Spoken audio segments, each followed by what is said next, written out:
invests in firm aiming to supply hydrogen to planes. American invests in firm aiming to supply hydrogen to planes. American invests in firm aiming to supply hydrogen to planes.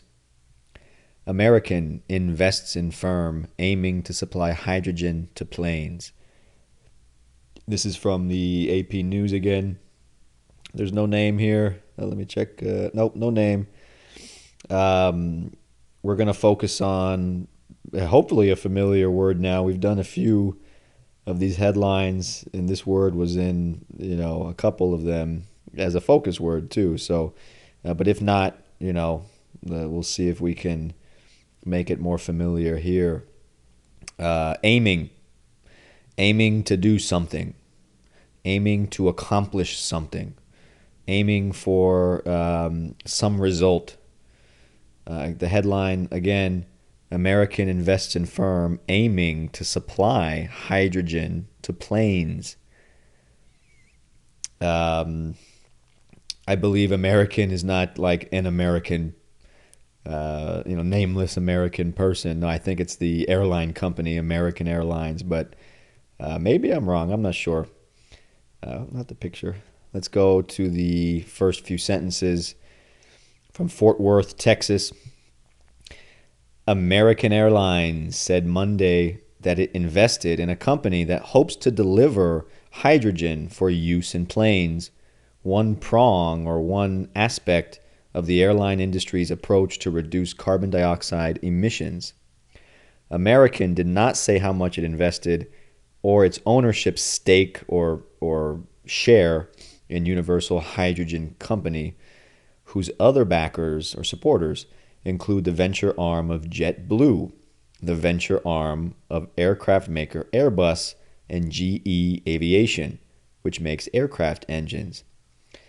So we have, we'll just do those two short sentences then. I don't think we need much more. They tell us, yeah, it is American Airlines. We know they're investing money. That was in the headline as well. But what does it mean? Or why? What is the goal? What is the objective? Which leads us again to the word aiming. American invests in firm aiming to supply hydrogen to planes.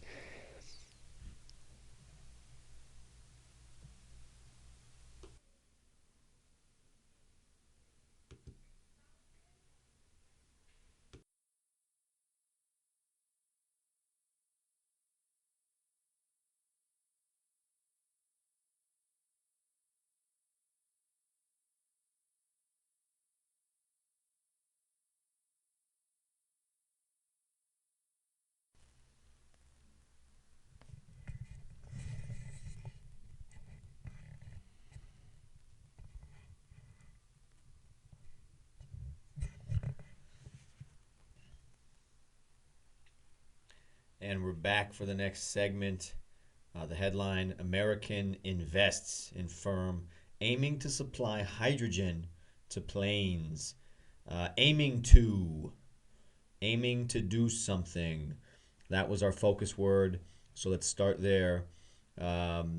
American, the airline, not an American person. American invests in firm or company or business aiming to supply hydrogen to planes. So, what does it mean when someone or an organization is aiming to do something? To aim to do or accomplish something. What are you aiming to do? We are aiming to. So, aiming to do something is when you have something as your objective or goal. So trying, hoping, shooting for, right? American is a airline company. They are an airline business.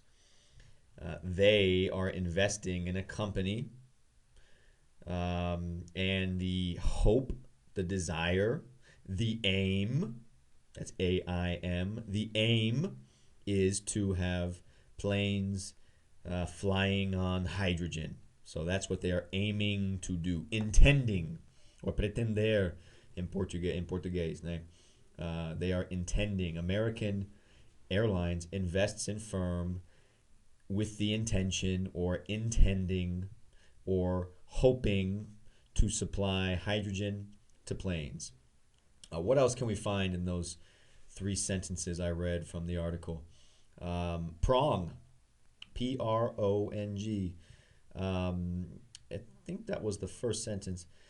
American Airlines said Monday that it invested in a company that hopes to deliver hydrogen for use in planes.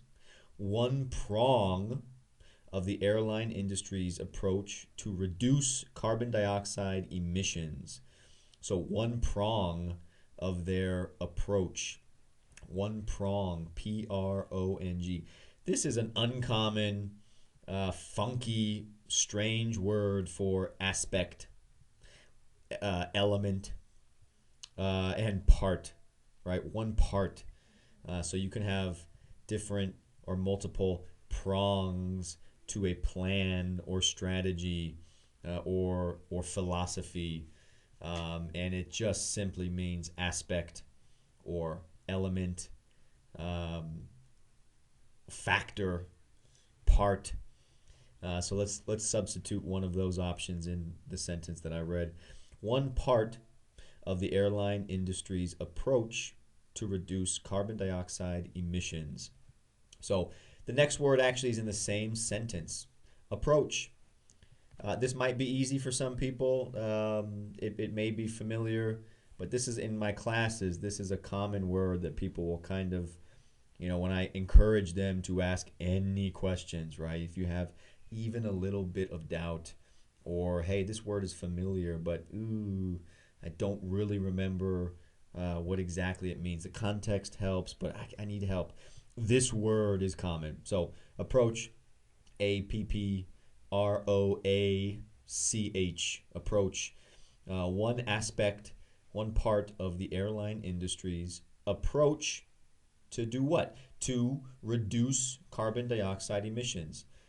So approach would be how you are coming at something, your configuration, right?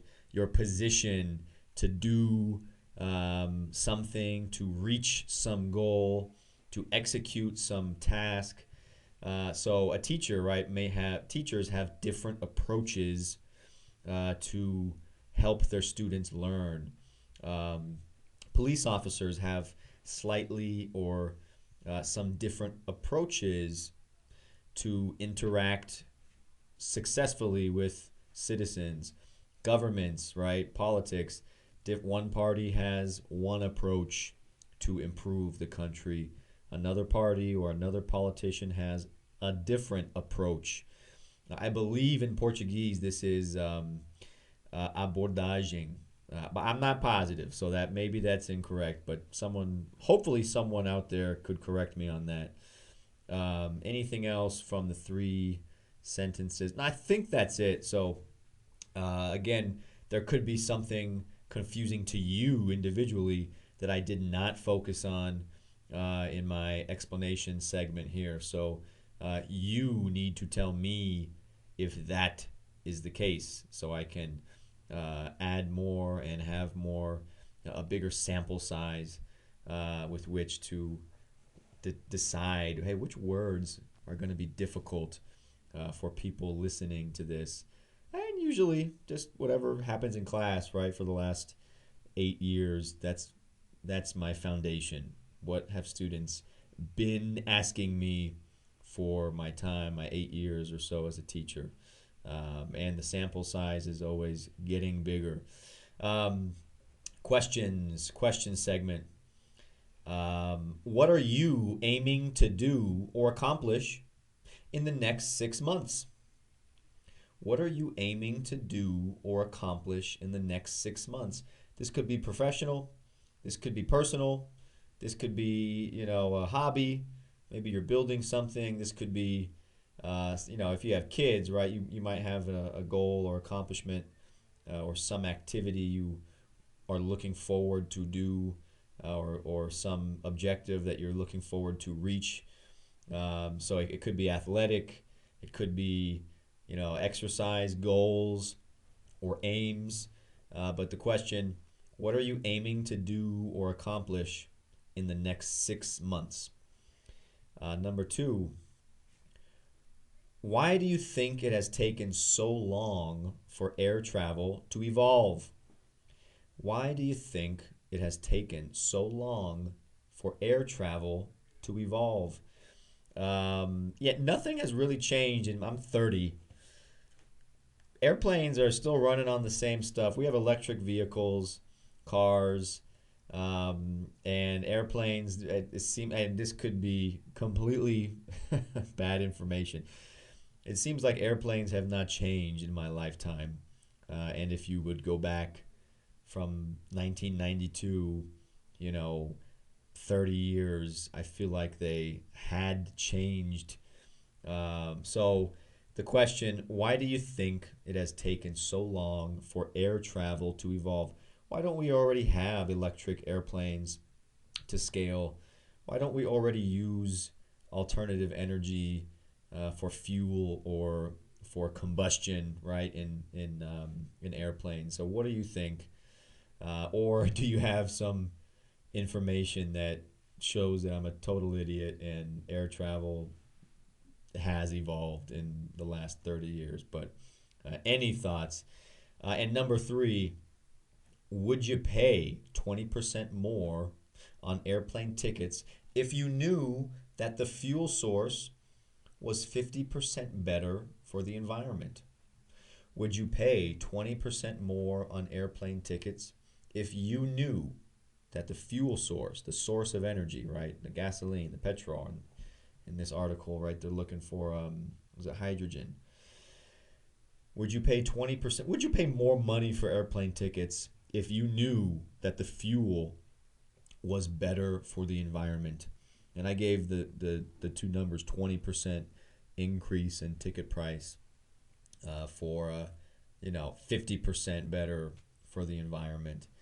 But I guess you could change those numbers or disregard them and just be more general. Would you pay more money on airplane tickets if you knew that the fuel, the energy for the airplane was better for the environment? Those are the questions here today. I'm going to try now and do the Portuguese section.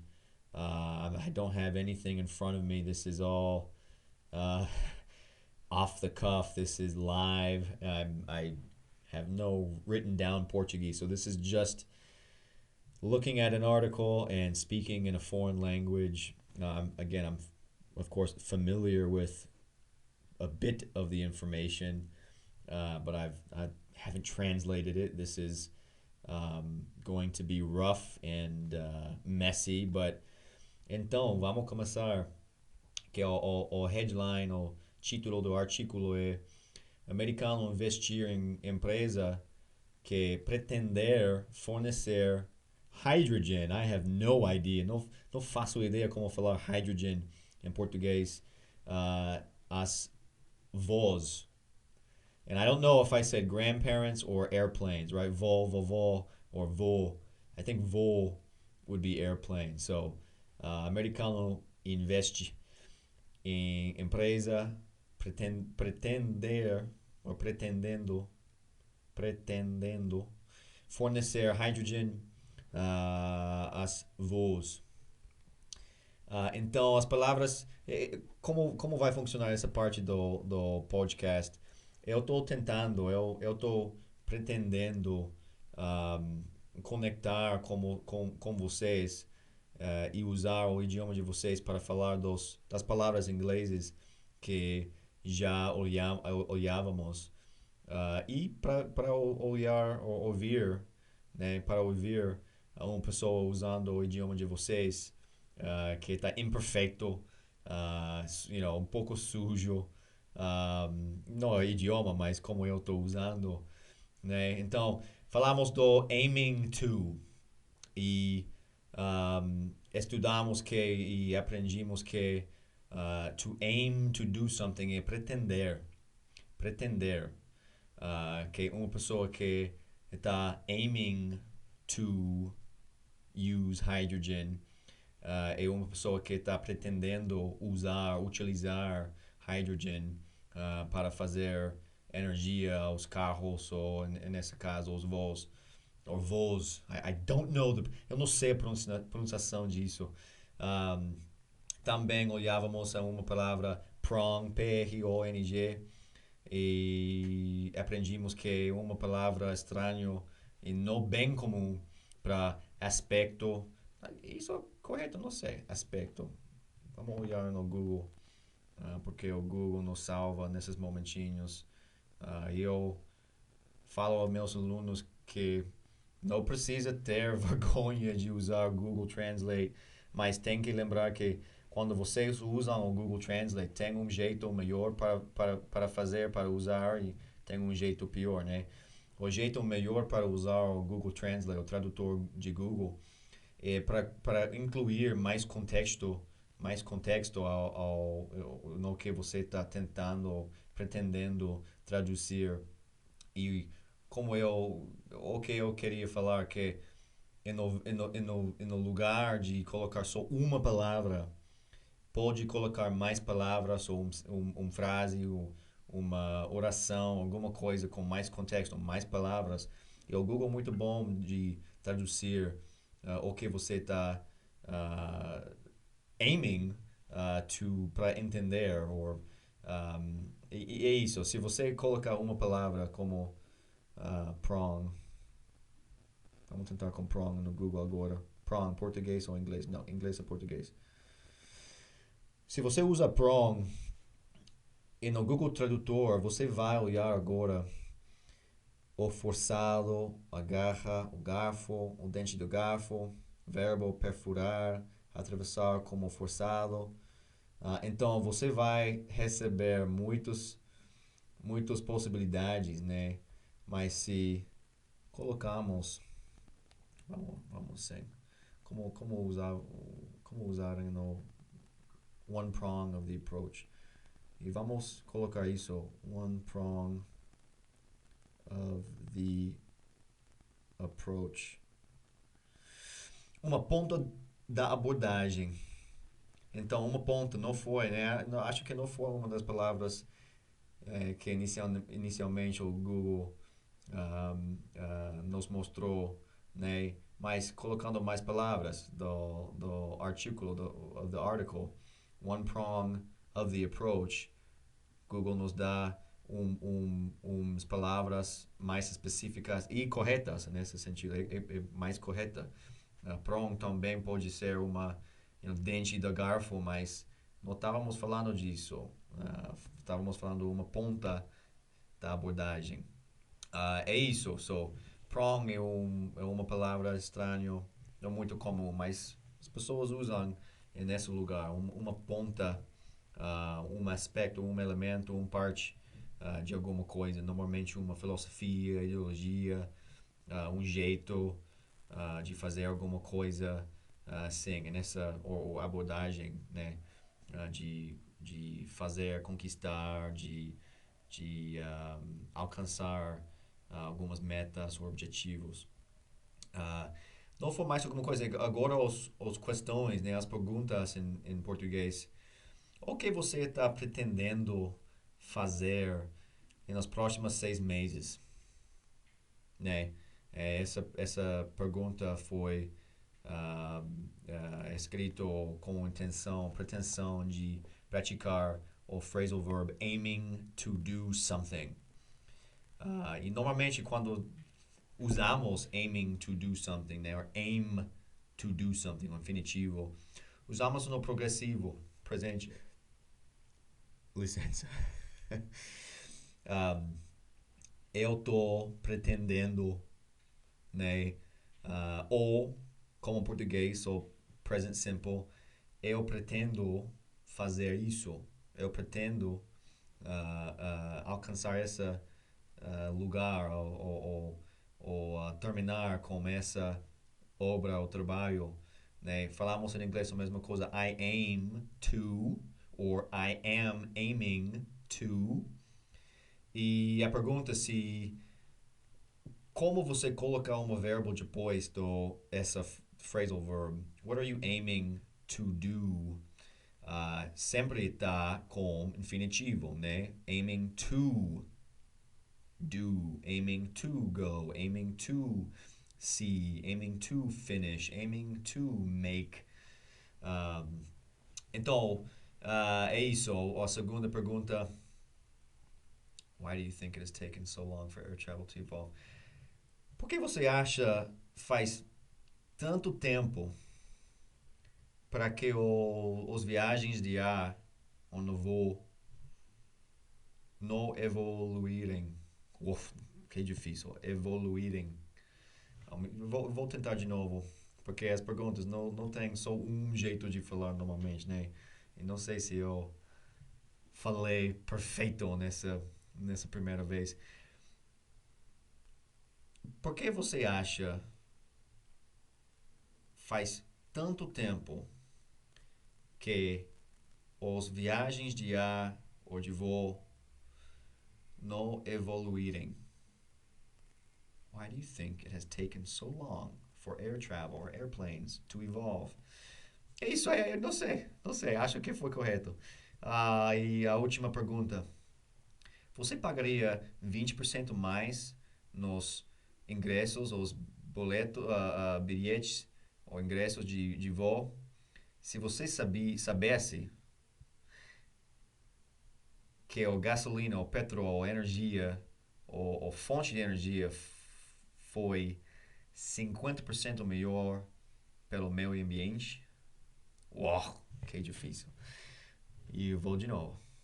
Você pagaria 20% mais nos ingressos de voo se você soubesse que essa energia no voo, a fonte de energia, foi 50% melhor ou mais pelo meio ambiente. E o mais simples, você pagaria mais dinheiro para voar se você soubesse se a fonte de energia no voo foi 50% melhor pelo meio ambiente. É isso, então não sei como vocês vão receber essa parte do português. E para mim, o português é parte do meu dia a dia, então faz 4 anos, né, aqui em Brasil. Então eu espero que vocês gostaram e tem mais oportunidade de expor uma pessoa tentando falar, falando, né? Eu falo português, mas tem muito espaço a aprender mais e especialmente com gramática, mas morando no Brasil, as pessoas aqui não têm muito valor, né, na gramática de português. Eu em inglês americano também, né, é a mesma coisa, tampouco, né, a mesma coisa. E obrigado por ver isso.